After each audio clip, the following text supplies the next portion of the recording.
बात करेंगे। आज हम लोग बात करेंगे लेक्चर 11 किसका, मेडिवल हिस्ट्री का। ये लास्ट चैप्टर होगा मेडिवल हिस्ट्री का। लास्ट चैप्टर होगा मेडिवल हिस्ट्री का। थोड़ा लंबा टॉपिक हो सकता है, सो स्टे ट्यून्ड। देखते हैं हम लोग मुगल्स में क्या कर रहे थे। हम लोग क्या कर रखे थे, अकबर कर रखा था, जहांगीर कर रखा था। अब जहांगीर और शाहजहां में आते हैं। ठीक है, जहांगीर क्या था, जहांगीर रिवॉल्ट ऑफ खुसरू। खुसरू अब कौन था, लोग पिछले लेक्चर में देख रखे थे। खुसरू कौन था, खुसरू हम लोग यहाँ देखे थे। खुसरू ये रहा। खुसरू ने क्या कर जहांगीर ने क्या करा था, मैरिज किया था किसके साथ, जहांगीर ने मैरिज किया मान बाई के साथ, जिससे एक जो कि एक किसका था, भगवान दास ऑफ अम्बेर का जो भगवान दास था उसकी बेटी थी मान बाई, जिससे उसने शादी किया था, जिससे उसका एक बेटा हुआ जिसका नाम हुआ खुसरू। उसके बाद उसने दूसरा शादी किया किसके, जगत गोस्वामी के साथ, जबकि जो कि राजपूत प्रिंसेस थी और उदय सिंह की बेटी थी। उससे उनका बेटा का नाम क्या हुआ, खुर्रम। ये दो नाम याद रखना है। और उसने एडिशनली एक मैरिज किया किसके साथ, मेहरुनिसा के साथ। उसको स्नेहपूर्वक इसने क्या बोलने लगा, नूर मारिया। स्नेहपूर्वक इसने इसको क्या बोलने लगा सॉरी, नूर मालिया नूरजहां। अब देखते हैं हम लोग रिवॉल्ट ऑफ खुसरू। अब खुसरू ने क्या रिवॉल्ट किया, Khusru was the eldest son of Jahangir. Khusru कौन था, सबसे बड़ा बेटा था जहांगीर का। ठीक है, क्या थे हम लोग, Khusru was the eldest son of Jahangir. Jahangir का बड़ा बेटा कौन था, खुसरू था। ही कंडक्टेड ए रिवॉल्ट अगेंस्ट हिज फादर। इसने अपने पिता के खिलाफ ही क्या करा, रिवॉल्ट कंडक्ट कर दिया। Jahangir to secure the throne for himself, अपने लिए राजगद्दी को लेने के चक्कर में, सिक्योर करने के चक्कर में अपने पिता पे ही क्या कर दिया, हमला कर दिया। The revolt of Khusru was supported by गुरु अर्जन देव। ये खुसरू का जो रिवॉल्ट था उसको किसने सपोर्ट किया, गुरु अर्जन देव, फिफ्थ गुरु ऑफ सिख का जो फिफ्थ गुरु था उन्होंने सपोर्ट करा। However, Khusrau a revolt was short lived and Guru Arjan Dev was killed for supporting the rebel prince Khusrau. However, Khusrau का रिवॉल्ट क्या हुआ, बहुत कम समय तक रहा और गुरु अर्जन देव का मृत्यु हो गया। किसके बिहाफ में, या फिर किसके लिए मृत्यु हो गया, for supporting the rebel prince Khusru. Khusru को सपोर्ट करने के चक्कर में क्या हुआ, गुरु अर्जन देव का क्या हो गया, मृत्यु हो गया। Jahangir defeated Khusru and imprisoned him. अब क्या हुआ कि जहांगीर ने क्या करा, खुसरू को क्या करा, डिफीट कर दिया और उसको जेल में डाल दिया। नूरजहां जनता। अब देखते हैं नूरजहां का जनता क्या था। In 1611 Jahangir and Nurjahan, originally known as Mehrunnisa, got married and he gave hers a special name Nurjahan. उसने अपना स्पेशल नेम क्या दे दिया, Nurjahan, which means light of the world, जिसका मतलब क्या था, वर्ल्ड का light. Nurjahan was a women of great ambition and influence. Nurjahan कौन थी, नूरजहां एक ऐसी वुमेन थी जिसके पास एक महान एम्बिशन था और इन्फ्लुएंस था। She frequently accompanied Jahangir during hunting trips and she renowned for her exceptional marksmanship. ये फ्रीक्वेंटली क्या करती थी, जहांगीर के साथ हंटिंग ट्रिप पे जाती थी और वहाँ पर एक एक्सेप्शनल स्किल था उनके पास शूटिंग का। Nur Jahan would often appear in the jharokha a balcony like structure. Nur Jahan कहाँ हमेशा अपियर होती थी, लगभग झरोखा में या एक बालकोनी लाइक स्ट्रक्चर में। She issued official orders in her name and had coins minted with her name including dam and dirham and rupiya. इसने क्या इशू किया, एक ऑफिशियल ऑर्डर इशू किया किसके, अपने नाम पे, और क्या इशू कर दिया, क्या छापना शुरू कर दिया, कॉइन छापना शुरू कर दिया अपने नाम पे, जिसका इसमें कि क्या क्या इंक्लूडेड था, दम, दिरहम एंड रुपया। दम क्या हुआ, गोल्ड, रुपया सिल्वर कॉइन, और dirham copper coin. Her official title was Badshah Begum. इसका ऑफिशियल टाइटल क्या था, नूरजहां का Badshah Begum. And she played a pivotal role in appointing her favoured officers. और ये इसने क्या रोल प्ले किया, इसने एक पाइवटल रोल प्ले किया कि ये क्या करता था, अपने फेवरेट ऑफिसर्स को क्या करती थी, अपॉइंट करती थी। She successfully secure the appointment of her father. इसने अपने पिता को बहुत सक्सेसफुली सिक्योर कर लिया अपॉइंटमेंट में। गियास बेग, इसके पिता का क्या नाम था, गियास बेग, एज वजीर के रूप में अपने पिता को अपॉइंट कर दिया। एंड अपॉइंटेड हिज ब्रदर असल खान एज खाने समान। असल खान को, अपने भाई असल खान को क्या अपॉइंट कर दिया, खाने समान के लिए। Nur Jahan formed a close knit group of favourite known as Nur Jahan junta. इसने अपने जो भी क्लोज रिलेटिव थे, क्लोज फेवरेट पर्सन थे, उसको क्या करा, एक धागा में बांध लिया, एक नीट कर लिया और एक ग्रुप बना दिया जिसका नाम क्या हुआ, Nur Jahan junta, which wielded significant power in the Mughal court between 1622 to 1627। 1622 से 1627 ईस्वी तक एक ये जो नूरजहाँ जनता था, इसने एक सिग्निफिकेंट पावर मुगल कोर्ट में रखा। The Janata included his father and his brother Khurram Shah. क्या हुआ, जनता में क्या क्या इंक्लूड हुआ, इसके फादर और इसके ब्रदर भी थे और खुर्रम शाहजहाँ भी था। इन 1621 जहांगीर फेल। 1621 ईस्वी में जहांगीर बीमार पड़ा and death of Nurjahan father marked a period of 6 to 7 years filled with conspiracy. Jahangir, क्योंकि उसके पिता क्या कर रहे, उसके पिता वजीर का भूमिका निभा रही थी उसके कोर्ट में, मुगल के कोर्ट में। इन 1621 जहांगीर फेल, जहांगीर बीमार पड़ गया और नूरजहाँ के पिता की भी डेथ हो गई। इस पीरियड को 6 से 7 साल के पीरियड को बहुत कॉन्स्पिरेसी भरा पीरियड बोला जाता है। And revolt in the Mughal court and politics, और मुगल कोर्ट और पॉलिटिक्स में रिवॉल्ट होना शुरू हो गया। All effective powers had slipped into the hands of Nur Jahan Begum. जितना भी इफेक्टिव पावर था वो नूरजहाँ बेगम के हाथ से क्या हो रहा था, स्लिप हो रहा था। अब डेथ ऑफ जहांगीर, जहांगीर का डेथ हुआ इन 1627। जहांगीर पास्ट अवे, जहांगीर खत्म हो गए। And his Tom is located in Lahore, उसके मकबरे कहाँ लोकेटेड है, लाहौर में। खुर्रम बिकम द नेक्स्ट बादशाह, क्योंकि जो खुसरो था वो तो जेल में बंद था। किसने जेल में बंद कर रखा था, उसको जहांगीर नहीं बंद कर रखा था, क्योंकि वो जहांगीर के खिलाफ भी रिवॉल्ट कर दिया था। इसलिए खुर्रम क्या बन गया, नेक्स्ट बादशाह बन गया मुगल एम्पायर का with the title Shahjahan. Khurram को ही क्या बोल दिया गया, शाहजहाँ बोल दिया गया। Arrivals of the ambassador, British involvement in Jahangir court. इस टाइम पे क्या हुआ, एम्बेसडर का अराइवल होना शुरू हुआ। ब्रिटिश इन्वॉल्व होना शुरू किया किस टाइम पे, ये शाहजहाँ के टाइम पे। Jahangir court Begum and with the arrival of captain William Hawkins, किसके अराइवल से, कैप्टन विलियम हॉकिंस आया था कहाँ, जहांगीर के कोर्ट में। और वहाँ पर धीरे धीरे ब्रिटिश इन्वॉल्वमेंट होना शुरू हुआ, representing the east India company. और ये कैप्टन विलियम हॉकिंस क्या रिप्रेजेंट कर रहा था, ईस्ट इंडिया कंपनी को रिप्रेजेंट कर रहा था। हु अराइव्ड इन 1608, जब ये कब अराइव्ड हुआ था, 1608 ईस्वी में। And receive A rank of 400 मनसाब, और इसने क्या रैंक को रिसीव किया, 400 मनसाब को। Sir Thomas Roy, another British envoy, secure significant concession for the east India company, east India company के लिए सिग्निफिकेंट कन्सेशन लेकर के आया। कौन, दूसरा ब्रिटिश एनवॉय, जिसका क्या नाम था, sir Thomas Roe. Including permission to establish a trading centre and warehouse in Surat, और इसने क्या करा, परमिशन ले लिया किसके द्वारा, शाहजहाँ से, कि एक वो इस्टेब्लिश करना चाहता है ट्रेडिंग सेंटर और वेयर हाउस, कहाँ पर, सूरत में। ठीक है। पीटर मुंडी was a English trader, Peter मुंडी इंग्लिश ट्रेडर था। वो कहाँ से आया था, इटली से आया था। India in the 17th century, 17वीं शताब्दी में पीटर मुंडी नाम करके एक इंग्लिश ट्रेडर आया था। वो मेनली था कहाँ से, इटली से था। Francisco Pelsaert was a Dutch ambassador, he wrote a book called Jahangir India. ये एक डच एम्बेसडर था जो कि इंडिया आया था, और उसने क्या लिखा, जहांगीर इंडिया लिखा।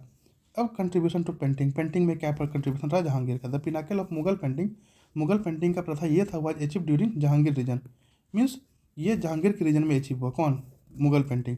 The free style of painting non Islamic was developed, means non Islamic painting भी उस टाइम पे, शाहजहाँ के टाइम पे डेवलप हुआ। In which portraits of man and animals were drawn. उससे पहले क्या था, उससे पहले बस इस्लामिक पेंटिंग ही ड्रॉन होता था। अब क्या हुआ, नॉन इस्लामिक पेंटिंग भी ड्रॉ होना शुरू हुआ। Why developed in which portraits of man and animals were drawn, जिसमें कि मैन और एनिमल्स को ड्रॉन किया गया, खींचा गया, बनाया गया। Abul Hasan and Bishan Das were renowned for their expertise in portrait painting. Abul Hasan और बीसन दास, ये एक रिनॉन्ड एक्सपर्टीज था किसमें, पेट्रोच पेंटिंग में। वाइल उस्ताद मसूर gained fame in his depiction of flower, birds and animals in his art work. और उस्ताद मसूर जो था, ये इसने क्या, कहाँ पर अपना फेम को गेन किया। ये क्या करता था, मेनली क्या बनाता था, फ्लावर्स के पेंटिंग बनाता था, बर्ड्स के पेंटिंग बनाता था और एनिमल्स के पेंटिंग बनाता था। ठीक है। Jahangir initiated a noble tradition by engraving the king image on coin. Jahangir ने क्या इनिशिएट किया, एक नोबल ट्रेडिशन को इनिशिएट किया। उसने क्या इनग्रेव किया कि कॉइन पे क्या होगा, राजा का इमेज होगा।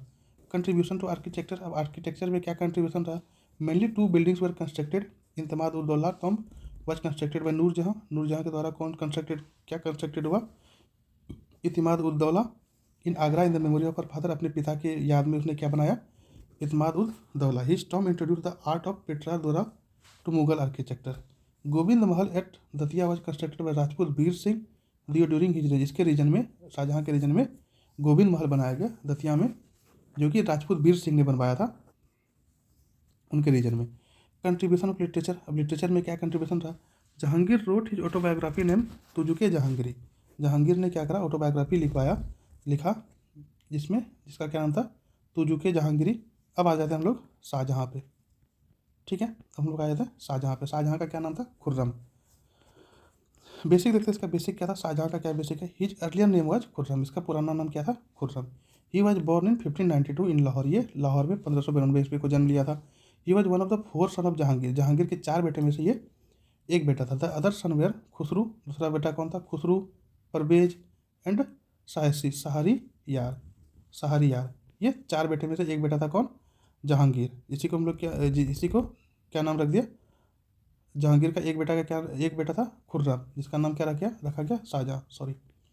His mother was Jagat Gosain, इसके माता का क्या नाम था?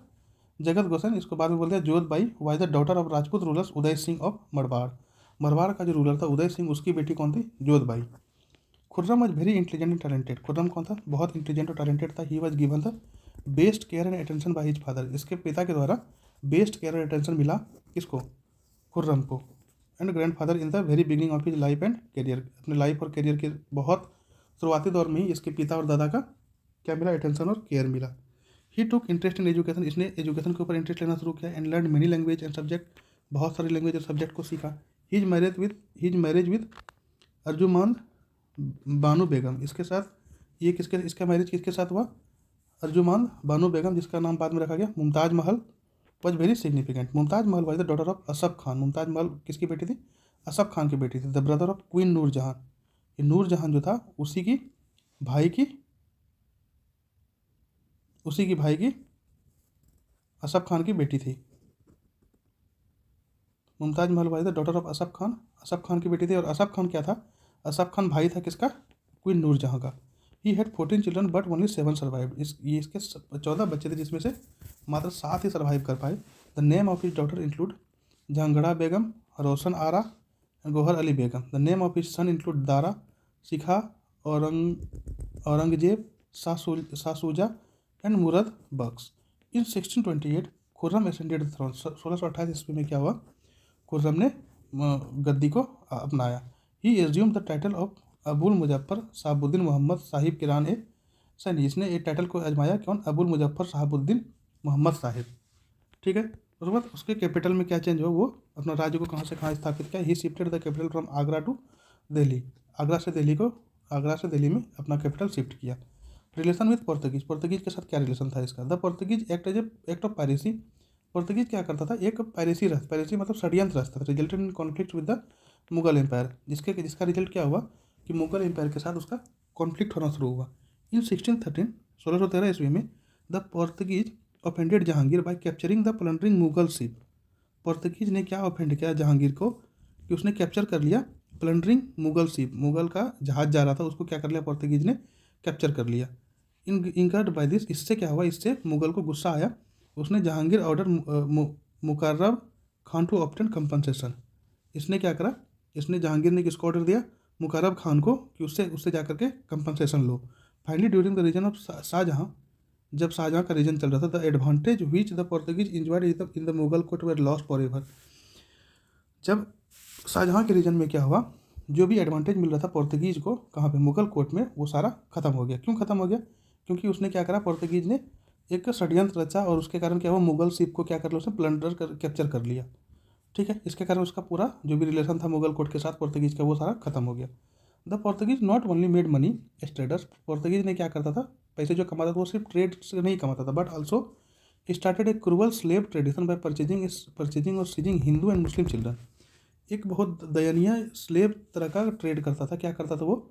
सीज कर लेता था हिंदू या मुस्लिम बच्चे को, home they brought upon Christian, जो कि उसको फिर बाद में किस में कन्वर्ट कर देता था? क्रिश्चियन में कन्वर्ट कर देता था। दे seize 2 girls of Mumtaz Mahal के भी 2 बच्चे को इसने क्या कर रखा था? सीज कर रखा था। रिलेशन विद सिख के साथ क्या रिलेशन था किसका? शाहजहाँ का। Akbar and Jahangir adopted A tolerant policy towards Sikh, Akbar और जहांगीर ने क्या करा था? एक टॉलरेंट पॉलिसी अपनाया था किसके टुवर्ड्स? सिख के towards. But Shahjahan adopted an intolerant policy against him, लेकिन शाहजहाँ ने क्या करा? शाहजहाँ ने एडोप्ट किया एक इंटॉलरेंट पॉलिसी, मतलब उसमें टॉलरेंसी का कोई वो नहीं था, इंटॉलरेंस पॉलिसी को अपनाया शाहजहाँ ने। ही फाउट अगेंस्ट गुरु गोविंद सिंह, ये गुरु गोविंद सिंह के अगेंस्ट में लड़ा। ही फाउट वार्स अगेंस्ट सिख इन लाहौर, लाहौर में सिख से लड़ा। रिलेशन विद राजपूत के साथ क्या रिलेशन था शाहजहाँ का? He had cordial relation with Rajput and he was supported by them, इसका क्या था? इसका राजपूत के साथ कॉर्डियल रिलेशन था और कौन सपोर्ट कर रहा था, और राजपूत के द्वारा इसको सपोर्ट मिल रहा था। कंट्रीब्यूशन टू लिटरेचर, लिटरेचर में इसका क्या कंट्रीब्यूशन था, शाहजहाँ का। The growth of Persian language was seen, Persian language का ग्रोथ देखने को मिला। Abul Hamid Lahori wrote Padshahnama contents mainly the history of Shah Jahan. इसमें सिर्फ मेनली क्या दिखता है, history of Shah Jahan. He patronised Inayat Khan who wrote Shahjahannama. इसने किसको पेट्रोनाइज किया, इनायत खान को पेट्रोनाइज किया, जिसने क्या लिखा, शाहजहाँ नामा लिखा। वर्क ऑफ दारा शेख, अब दारा शेख का क्या काम था। Dara Shikoh stood out as the most erudite, जिसके पास इरोटेट का क्या मतलब है, इरोटेट का मतलब है इरोडाइट का क्या मतलब है, टू बी लर्न स्कॉलरली और टू हैव ग्रेट नॉलेज, जिसके पास की बहुत ग्रेट नॉलेज था। Among the Mughal Prince, Mughal Prince में से दारा शेख के पास क्या था, बहुत ग्रेट नॉलेज था।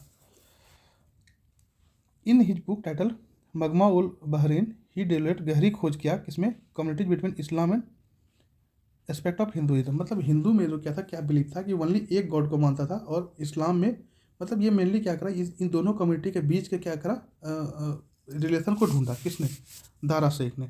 Dara Sheikh also out undertook the translation of Upanishad, specially Sirr Akbar. इसने क्या करा, इसने ट्रांसलेट अकबर के उपनिषद को ट्रांसलेट किया, जैसे Sirr Akbar. Among his other notable work are Sakinat Auliya और सफीनात औलिया। इसके साथ साथ इसने किस में वर्क किया, सकीनात औलिया में और सफीनात औलिया में। His final resting place is within the Humayun tomb complex. इसका फाइनल रेस्टिंग प्लेस कहाँ था, हुमायूं के टॉम्ब कॉम्प्लेक्स में था। कंट्रीब्यूशन टू आर्किटेक्चर, अब आर्किटेक्चर में इसका क्या कंट्रीब्यूशन था। Shahjahan time period was the golden age of Mughal architecture, Mughal architecture का ये गोल्डन एज था, कौन सा, शाहजहाँ का जो पीरियड था। Thank you, sorry. The Indo Islamic architecture reached इस पीक, जो इंडो इस्लामिक आर्किटेक्चर था वो अपने पीक पे था, किस टाइम पे, शाहजहाँ के पीरियड पे। He is described as the Shah Jahan the magnificent और outspread his predecessor as a builder. यहाँ पर शाहजहाँ क्या हुआ, अधिक सफल हुआ बिल्डर के रूप में। He got the Taj Mahal constructed, इसने ताजमहल को बनवाया। It was built in the memory of Azmat Banu Begum who died in 1631, 1631 ईस्वी में मुमताज महल का मृत्यु हुआ था, जिसके याद में ताजमहल को बनवाया। It was constructed 22 year after her death, उसके मरने के बाद, मुमताज महल को मरने के बाद 22 साल के बाद ताजमहल बनवाया गया। The design of Taj Mahal was prepared by Ustad Isa and ईसा मोहम्मद इफेंडी। इसके द्वारा क्या कहता है, उस्ताद ईसा और ईसा मोहम्मद इफेंडी के द्वारा ताजमहल के डिज़ाइन को प्रिपेयर किया गया था। The dome of the Taj Mahal was design by Ismail Khan. Taj Mahal का जो डोम है वो किसके द्वारा डिजाइन किया गया था, इस्माइल खान के द्वारा डिजाइन किया गया था। ही constructed the Moti Masjid eight Agra, Agra में जो मोती मस्जिद है उसको कंस्ट्रक्ट किया था। Which was entirely built with white marble, जो कि पूरा वाइट मार्बल के साथ बिल्ड किया गया था। At Agra he also build the Sheesh Mahal, Agra में शीश महल को बनवाया। एंड मुसलमान बुर्ज Jama Masjid was built in red stone से जामा मस्जिद बनवाया। Was build at Delhi by Shah Jahan. Fort building reached its climax during his reign, fort building के अपने चरम सीमा पे पहुंच गया इसके रीजन में। The famous red fort eight Delhi, Delhi में रेड फोर्ट बनवाया, इंक्लूडिंग इट्स रंग महल को साथ इंक्लूड करके। दीवाने एम एंड दीवान आई खास वाज आल्सो शाहजहाँ क्रिएशन। दीवाने आम और दीवाने खास भी क्या था, शाहजहाँ का क्रिएशन था। दीवाने आम और दीवाने खास भी किसका था, शाहजहाँ का क्रिएशन था। He also build Shalimar Bagh in Lahore, Lahore में शालीमार बाग बनवाया। And the city of Shahjahanabad, Shahjahanabad, ठीक है। He also got Bebadal Khan to build the peacock throne, इसने बेबदल खान से क्या बनवाया, पीकॉक थ्रोन बनवाया। On which Amir Khusrau couplet is mentioned, if there is a paradise on, उसके ऊपर एक कपलेट मैंशनड है क्या, if there is a paradise on earth it is here, अगर धरती पर स्वर्ग है तो वो यहाँ है। अब देखते हैं Aurangzeb and Vijayanagar. Aurangzeb 1658 to 1707, basic of Aurangzeb. Aurangzeb was the last powerful great Mughal empire, Aurangzeb क्या था, last powerful great Mughal empire था। He ascended to the throne the war of succession, मतलब ये इसको थ्रोन मिलते गया बार बार वार करने के बाद। Born at the 6th child of Shahjahan and Mumtaz, Mumtaz और शाहजहाँ का छठा बेटा था कौन, Aurangzeb. He faced contention from his brothers including Dara Sheikh, Shuja और मुराद। अपने अपने भाई से क्या था, विवाद कर लिया इसने। Prior to the war of succession के बाद पहले the prince were engage in preparation, किसमें प्रिपरेशन में इंगेज था, Shuja in Bengal, Murad Gujarat, Aurangzeb in the Deccan and Dara in the Sindh. ये कहाँ कहाँ दे दिया सबको, सबको कहाँ इंगेज कर दिया, प्रिंस को इंगेज कर दिया कि बंगाल में शुजा को इंगेज कर दिया, मुरादीन को गुजरात में, औरंगजेब को डेक्कन में और दारा को सिंध में। Note the motivation for the wars of succession was deeply rooted in the interpretation of Quran statement. Quran के स्टेटमेंट को इंटरप्रिटेशन मतलब वार का सक्सेशन जो था वो उसका मोटिवेशन कौन सा था, but deeply rooted in the interpretation of the Quran statement. Deeply rooted कहाँ से था, कुरान के स्टेटमेंट के इंटरप्रिटेशन से था। His enthronement marked a unique event in Mughal history as he took the oath twice, first in 1658 and then again in May 1659। इसका जो राजा बनने का जो टाइम था वो एक यूनिक इवेंट हुआ मुगल हिस्ट्री में, क्योंकि इसने क्या करा, 2 बार ओथ लिया। पहला कब लिया, 1658 में, पहला ओथ कब लिया 1658 में, और दूसरा ओथ मई 1659 में। ड्यूरिंग हिज रीजन, इसके रीजन में the Mughal extended their dominion first time in southern state. Mughal ने क्या करा था, अपना डोमेन कहाँ एक्सटेंड किया था, साउदर्न स्टेट में, bye capturing Bijapur and Golconda. Bijapur और गोलकंडा को कैप्चर करके इसने क्या करा था, मीन्स मुगल ने क्या करा था कि अपना एम्पायर खड़ा किया था, कहाँ पर, साउदर्न स्टेट में भी। Notably Aurangzeb presided over the largest territory ever held by Mughal, means 21 province था इसके पास। औरंगजेब ने क्या करा था, औरंगजेब ने बहुत बड़ा अपना टेरिटरी क्या करा था, हेल्ड करा था। एक लगभग 21 प्रोविंसेस का, 21 प्रांत का अपना टेरिटरी बना लिया था। Among this provinces were six सुभाष इन द डेक्कन रीजन, मतलब 6 क्या था, डेक्कन रीजन में था। कौन कौन था, औरंगाबाद, बिदार, बरार, बीजापुर, खानदेश एंड हैदराबाद। ये 6 कौन सा था, ये डेक्कन रीजन में था। Aurangzeb serve as the governor of these 6 सुभाष। औरंगजेब क्या करता था, ये 6 प्रांत जो था उसका गवर्नर के तरह सर्व करता था। बिपिन चंद्र में क्या लिखा है, Bipin Chandra wrote that Aurangzeb earned the title Zinda Pir for his modest lifestyle. अपने मोडेस्ट लाइफ स्टाइल के कारण औरंगजेब क्या लिखता था, अपने आप को जिंदा पीर लिखता था। Aurangzeb dressed in white attire, Aurangzeb white attire में ड्रेस होता था। Choose to sleep on the ground, ground के ऊपर सोता था। And maintain a long beard, और लंबा दाढ़ी रखता था। आर्मी ऑफ औरंगजेब, अब औरंगजेब का आर्मी क्या था, Aurangzeb maintain a strong army. Aurangzeb क्या करता था, एक स्ट्रॉन्ग आर्मी को मेंटेन करता था, known for its strength and organisation. किसके लिए जाना जाता था, स्ट्रेंथ और ऑर्गेनाइजेशन के लिए जाना जाता था उसका army. Notably a significant portion of his army comprised Hindu. Notably अगर हम लोग देखें, सिग्निफिकेंट पोर्शन उसकी आर्मी में कौन था, हिंदू था, with the highest percentage of Hindu appointment in Mughal history. Mughal history में हाईएस्ट परसेंटेज था हिंदू अपॉइंटमेंट का। ठीक है। ड्यूरिंग अकबर रीजन के टाइम में क्या था, 16% था हिंदू। शाहजहाँ रीजन में 24%, औरंगजेब रीजन में 33% था हिंदू अपॉइंटमेंट। रिलीजियस पॉलिसी क्या था, Aurangzeb pursued an orthodox religious policy, एक ऑर्थोडॉक्स रिलीजियस पॉलिसी को परस्यू कर रहा था। He was an ardent, means Sunni था, उत्साही सुन्नी था। He wanted to impose Sunnism on everybody, ये क्या चाहता था कि सुन्निज्म सभी के ऊपर इम्पोज हो जाए।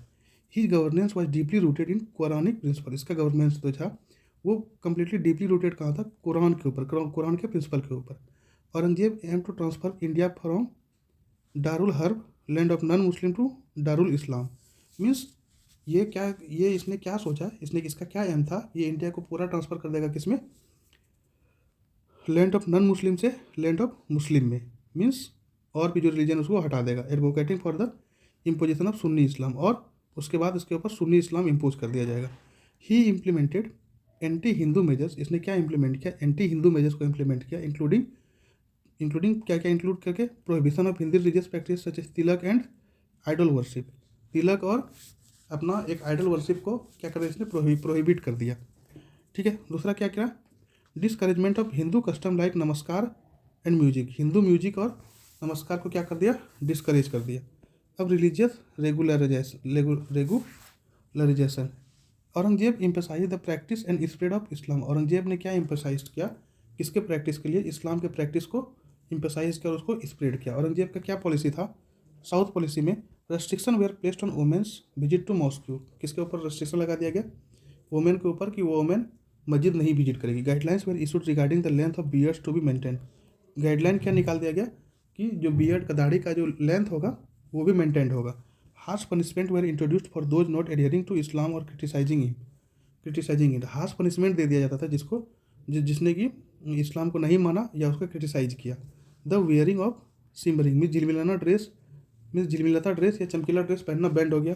औरंगजेब ने एक्सपेंड करा मुगल एम्पायर को साउथ वार्ड में, कहाँ, कब, जब वो बीजापुर और गोलकंडा को क्या करा, कैप्चर किया। He dedicated approximately 25 years of his reign to suppressing revolt in the Deccan reason.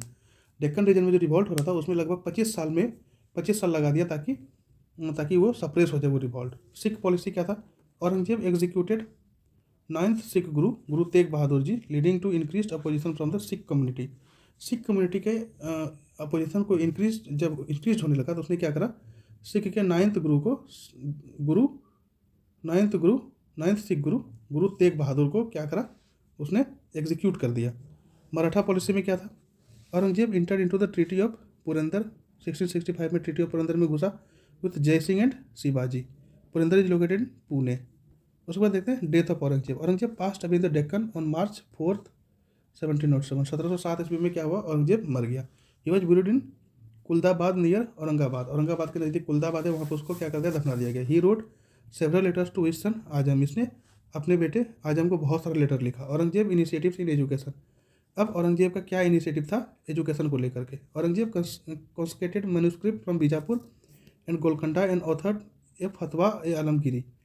Aurangzeb ने क्या कॉन्स्टिट्यूटेड किया? मैन्युस्क्रिप्ट बीजापुर और गोलकंडा से, और एक फतवा आलमगिरी को ऑथर्ड किया, which serve as the comprehensive law book, जो कि क्या होने लगा? एक लॉ बुक की तरह माना गया उसको। अब देखते हैं लास्ट में हम लोग देखते हैं क्या? मनसबदारी एंड विजयनगर और मनसबदारी। डेवलपमेंट अंदर औरंगजेब के अंदर क्या डेवलपमेंट हुआ?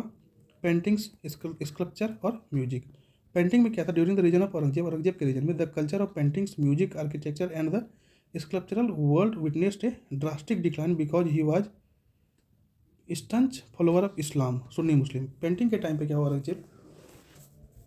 इसमें क्या देखेंगे? इस औरंगजेब के रीजन में कल्चर का जो पेंटिंग था, म्यूजिक, आर्किटेक्चर और स्कल्पचर का जो पेंटिंग था, इसने क्या एक ड्रास्टिक डिक्लाइन किया। ड्रास्टिक डिक्लाइन को सहा क्यों? क्योंकि ये जो था औरंगजेब जो था वो कट्टर क्या था? सुन्नी मुसलमान को मानने वाला था, सुन्नी मुस्लिम को मानने वाला, सुन्नी फॉलोवर था सुन्नी मुस्लिम का। विद इन हुम all this investing time is cultural work was considered हराम। इसलिए उस टाइम पे ये सारे काम को क्या मानते थे? हराम मानते थे। No royal protection was given to royal artist को कोई रॉयल प्रोटेक्शन नहीं मिलता था। He destroyed the painting from Bijapur और गोलकंडा और बीजापुर में जो भी पेंटिंग था उसको डिस्ट्रॉय कर दिया। ठीक है। The paintings on the top of Akbar's tomb were scratched and white washed under him. Painting जो भी अकबर्स के मकबरे के ऊपर था उसको क्या कर दिया? स्क्रैच कर दिया और वाइट वाश कर दिया। So the painters scaping from Delhi migrated to other parts of Indian subcontinent. जो भी पेंटर्स था वो दिल्ली से माइग्रेट कर करके इंडिया के अदर सबकॉन्टिनेंट में चला गया। डेवलपिंग घराना, वहाँ पर क्या करा उसने? घराना को डेवलप किया। Of their on, like Lucknow घराना, बंगाल, मैसूर, जयपुर, कोटा, बूंदी एंड हैदराबाद घराना, ये सब घराना इसने अपने आप क्या करा? डेवलप करना शुरू किया। अब इस स्कल्पचर पे आते हैं। He destroyed the sculpture of Delhi and Fatehpur और दिल्ली के स्कल्पचर को क्या करा? डिस्ट्रॉय कर दिया। And overall there was no development, और ओवरऑल कोई डेवलपमेंट नहीं हुआ। म्यूजिक ने भी क्या करा? सेवियर डाउनफॉल से सहा। But different gharana were preparing away from the centre of Mughal rule. लेकिन जो अलग अलग जगह से घराना था उसने क्या करा? उसने मुगल रूल से अलग हट करके क्या करा? प्रिपेयर करा। अब comparison between Aurangzeb and Akbar, और अब देखते हैं अकबर और औरंगजेब के बीच में क्या कंपेरिजन रहा। रिलीजियस टॉलरेंस था Akbar, ended both jizya and pilgrimage tax. इसने जिजिया और पिलग्रिमेज टैक्स को क्या कर दिया था? इंड कर दिया था। सेलिब्रेट पर्शियन फेस्टिवल भी मनाते थे, होली भी मनाता था, बसंत पंचमी भी, दिवाली भी मनाता था। तुलादान को सपोर्ट किया किसने? अकबर ने। Took initiative to support the marriage of prostitutes के मैरिज को क्या करा? इसने सपोर्ट करा। अब औरंगजेब में देखते हैं औरंगजेब ने क्या क्या करा। ये रिलीजियस ग्रुप्स के इंटॉलरेंट था, नया रूप दिया जिजिया को और पिलग्रिमेज टैक्स को, लेकिन इसने ख़त्म नहीं करा। उसके बाद इसने पर्शियन फेस्टिवल नहीं मनाया, इसने होली, दिवाली और बसंत पंचमी नहीं मनाया। उसके बाद तरुदान को डिस्कार्ड कर दिया, बेनिश फ्रॉम द कंट्री। इसको क्या करते थे? प्रोस्टिट्यूट को क्या करता था? ये कंट्री से ही बैन कर देता था। ठीक है। Development of literature and architecture under Aurangzeb के ज़माने में आर्किटेक्चर और लिटरेचर क्या डेवलप हुआ? बीइंग एन आर्डेंट सुन्नी, मतलब एक कट्टर सुन्नी होने के कारण, he was against the writing of historical book. ये हिस्टोरिकल बुक लिखने के अगेंस्ट में था, मीन्स खिलाफ था। However he did allowed to compose religious work, लेकिन इसने किसी तरीके से क्या करा? रिलीजियस बुक को कंपोज करने का अलाउ किया। But some books both historical and religious work were composed like Fatawa Alamgiri.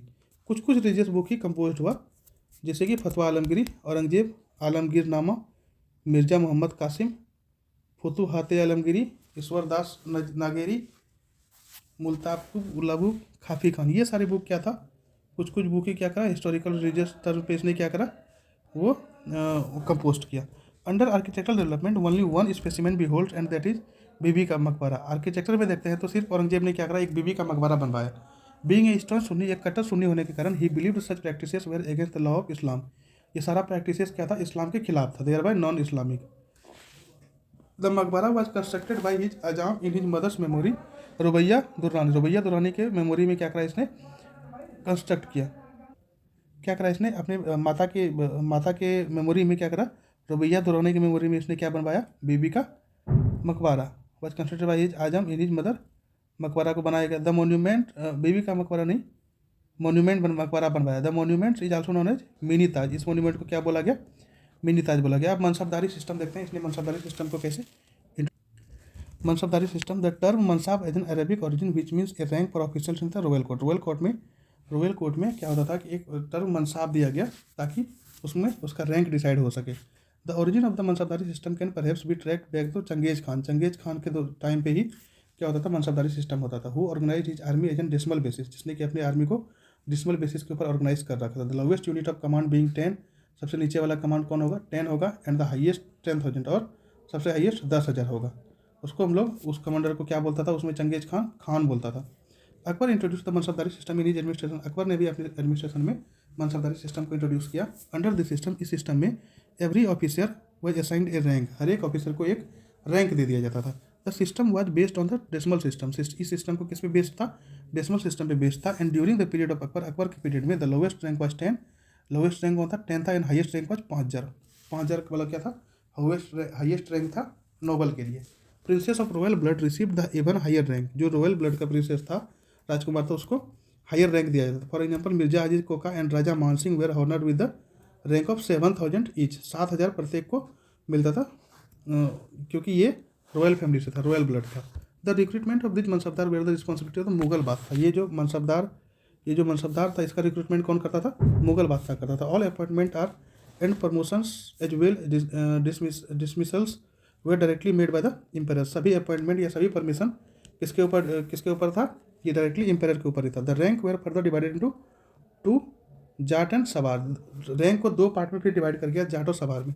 The salary of mansabdar were given in the form of jagir के रूप में मिलता था, किसके, मनसबदार को सैलरी, और पैसे के रूप में, मनी के रूप में मिलता था। These officers were allowed to keep an army, ये ऑफिसर को अलाउ था क्या, आर्मी को रखने का, किसको, ये मनसबदार को। रैंक होल्डर्स अप टू 500 तक का जो रैंक होल्डर्स था उसको मनसबदार बोल दिया। फ्रॉम 5,000 टू 25,000 मतलब 500 से 2500 तक उसको क्या बोल दिया, आमिर बोल दिया। और जो 2500 से ऊपर था उसको क्या बोल दिया, अमीरुल-उम्दा और अमीर आजम, उसको क्या बोल दिया, अमीर आजम। 3 तरह का था, 500 उसको मनसबदार, 500 से 2500 तक उसको आमिर बोल दिया, और 2500 से ऊपर जिसका था उसको अमीर आजम बोल दिया।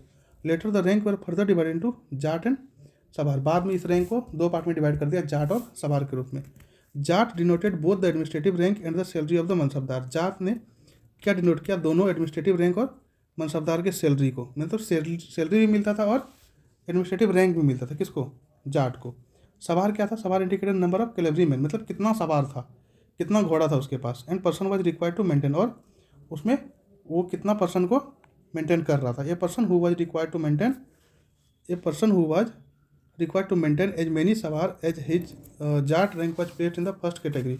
पहले जाट रैंक और सब जो आदमी दोनों मैनेज करता था, जाट को भी और सवार को भी, पहले कैटेगरी पे कौन था, जाट रैंक पहले कैटेगरी पे था। For example if mansabdar who has rank 4,000 and 4,000 cavalry man were consider to be first rank mansabdar, पहले इसमें क्या रैंक किया जाएगा, अगर मान ले जाए कोई भी मनसबदार है, उसका रैंक 4 मनसबदार का रैंक 4,000 है और कैवलरी मैन का भी रैंक 4,000 है, इसका फर्स्ट क्या कंसिडर किया जाएगा, मनसबदार कंसिडर किया जाएगा, ना कि जाट कंसिडर किया जाएगा। अब difference between mansabdar and Jagirdar,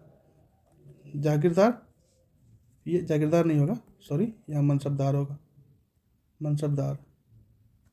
officials who were given rank were allowed to keep the army and houses at their disposal. Revenue collection was mansabdar duty, revenue collection किसका ड्यूटी था, मनसबदार का ड्यूटी था। अब जागीरदार देखते हैं। Under this system a piece of land was given, जागीरदार अब क्या था, जागीरदार क्या सिस्टम था, जागीरदार का सिस्टम क्या था कि a piece of land was given to a person, एक लैंड का पीस दे दिया किसको, उस पर्सन को, who was made responsible for collecting revenue, जिसको क्या बोल दिया गया कि आप ही रिस्पॉन्सिबल है कि रेवेन्यू कैसे कलेक्ट होगा from that piece of land, उस लैंड से कैसे रेवेन्यू कलेक्ट होगा। These officers were allowed to keep an army on and horses too, इसको जागीरदार को क्या अलाउ था कि आप आर्मी भी रख सकते हैं और हॉर्स भी रख सकते हैं। ठीक है, आज हम लोग यहीं तक रखते हैं। एक और लेक्चर लास्ट रह गया है जो कि लेक्चर नंबर होगा I think 12। Thank you so much, take care, good bye, जय हिंद जय भारत।